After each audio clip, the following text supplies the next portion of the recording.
کل بھی توسل کی جانب توجہ دلائی کہ ہر لحظہ اللہ سبحانہ و تعالیٰ کی جانب توجہ دینی ہے، اور جو معرفت خدا اہل بیت نے بتائی ہے وہ کسی کے پاس نہیں ہے۔ ایسا نہیں ہے جب مانگنا ہو جب اللہ کو یاد کریں، وہ بھی بہت اچھا ہے، کبھی ذہن میں نہ لائیں کہ جی اللہ سے کیا ہم مانگتے ہی رہیں، نہ اللہ سے نہیں مانگیں گے تو کس سے مانگیں گے؟ ہم مانگیں نہ مانگیں بالآخر اسی سے مانگ رہے ہیں، بظاہر زبان سے مانگیں نہ مانگیں اسی سے مانگ رہے ہیں، سب کچھ اسی سے ہے۔ تو ہر لحظہ اللہ کی جانب توجہ، ہر لحظہ اللہ سے مانگنا، ہر لحظہ خداوند تبارک و تعالیٰ سے بات کرنا، یہی دعا ہے۔ اور ہر لحظہ محمد وآل محمد علیہ الصلوۃ والسلام کی بارگاہ اقدس میں سلام پیش کرنا، ان کی جانب توجہ دینا، اور اپنی حاجات ان کی بارگاہ میں پیش کرنا، کیونکہ اللہ سبحانہ و تعالیٰ نے اشرف الانبیاء کو رحمت للعالمین بنایا ہے۔ نہ اللہ سے مانگنا کوئی خود غرضی ہے کہ جی جب ضرورت ہوئی آ گئے، بھئی جب ضرورت ہوئی نہیں ہوئی، اچھا جب ہوئی آ گئے،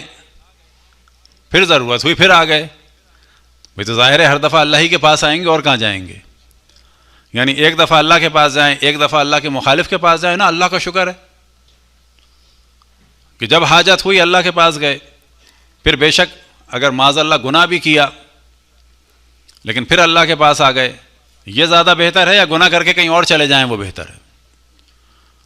تو اس وجہ سے کہا جاتا ہے کہ ہر لحظہ اللہ کو یاد رکھا جائے اور ہر لحظہ معصومین علیہ السلام کی جانب توجہ ہو اور توسل کیا جائے۔ ایران کے ایک بڑے شاعر تھے اور خطاط تھے، اور 68 انہوں نے قرآن لکھے تھے اپنے زمانے میں، اور ٹاپ کے خطاط تھے، اور ان کا نام تھا مرزا محمد شفیع، اور تخلص تھا کیونکہ شاعر تھے تو ان کا تخلص تھا وصال شیرازی۔ اب کیونکہ خطاط تھے تو ان کی آنکھوں کی بینائی بڑی متاثر ہوئی، اس زمانے میں ظاہر لائٹ کا بھی پرابلم تھا، تو اس زمانے میں حکیموں سے انہوں نے رجوع کیا، سب نے کہا کہ ایک کتابت چھوڑنی ہوگی، انہوں نے تھوڑے دن کے لیے چھوڑی، اس کے بعد پھر شروع کر لی، یہاں تک کہ نابینا ہو گئے۔ اب جو نابینا ہوئے تو انہوں نے توسل کیا معصومین علیہم الصلاۃ والسلام سے کہ مجھے میری بصارت لوٹا دیں۔ تو انہوں نے خواب میں اشرف الانبیاء کو دیکھا، کیونکہ یہ شاعر تھے تو آپ نے فرمایا کہ تم میرے حسین کے لیے کوئی کلام کہو، یعنی شفا کے لیے کلام کہو۔ وہ فرماتے ہیں اسی وقت جناب سیدہ سلام اللہ علیہا تشریف لائیں،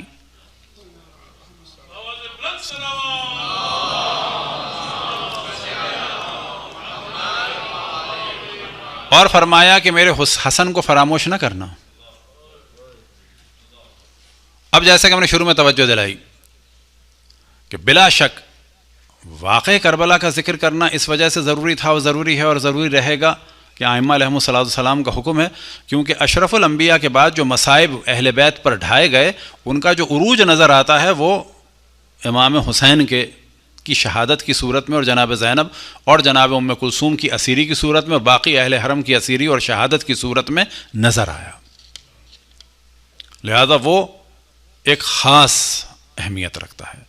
لیکن شہادت جناب سیدہ، شہادت امام حسن، اور سب سے بڑھ کے شہادت رسول اللہ، اسے بھی ہمیں فراموش نہیں کرنا ہے۔ تو اب انہوں نے جو اشعار شروع کیے تو وہ امام حسن علیہ السلام سے شروع کیے۔ ان دو اشعار کو پڑھ دیتے ہیں۔ استاب رفت و تشت کرد و نالے کرد، آن تشت را از خون جگر باغ لالے کرد۔ کہ فرماتے ہیں کہ امام حسن علیہ السلام پر اتنے مصائب پڑے کیونکہ بہت انہوں نے صبر کیا، لیکن ایک وقت آیا کہ ان کے مصائب سے ان کے سامنے جو تشت تھا وہ بھر گیا،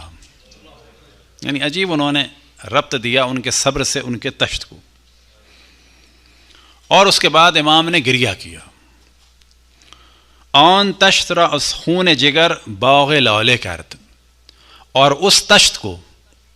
اپنے خون جگر سے باغ لالا بنا دیا۔ اب لالا کہتے ہیں ٹیولپ کے پھول کو، یعنی اس تشت کو اپنے خون سے انہوں نے ایک ٹیولپ کا باغ بنا دیا، یعنی سرخ ہو گیا اور اس میں ان کے ٹکڑے ہیں۔ خونی کے خرد در ہمیں عمر از گلو بریخت، جو خون انہوں نے تمام عمر امام نے پیا، یعنی جسے کہتے ہیں محاورتاً خون جگر پیا، تو اسی جانب کہہ رہے ہیں خونی کے خرد در ہمیں عمر از گلو بریخت، تمام عمر جو خون جگر انہوں نے پیا تھا، اب ایک وقت آیا آخر وقت میں کہ سب انہوں نے باہر نکال دیا۔ دل را توہی ز خون دل چند سالے کرد، اور اپنے دل کو اس چند سال میں جو انہوں نے خون جگر پیا تھا اس سے خالی کر دیا۔ وہ فرماتے ہیں جیسے ہی میں نے پہلا شعر کہا، کیونکہ وہ اٹھ چکے تھے اس وقت،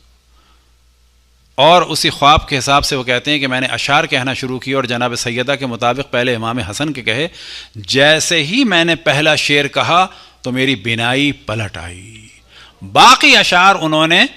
کہے اس عالم میں کہ بینائی آ چکی تھی، اور اپنے زمانے میں یہ امام حسن علیہ السلام کے معجزے کے نام سے پہچانے جاتے تھے۔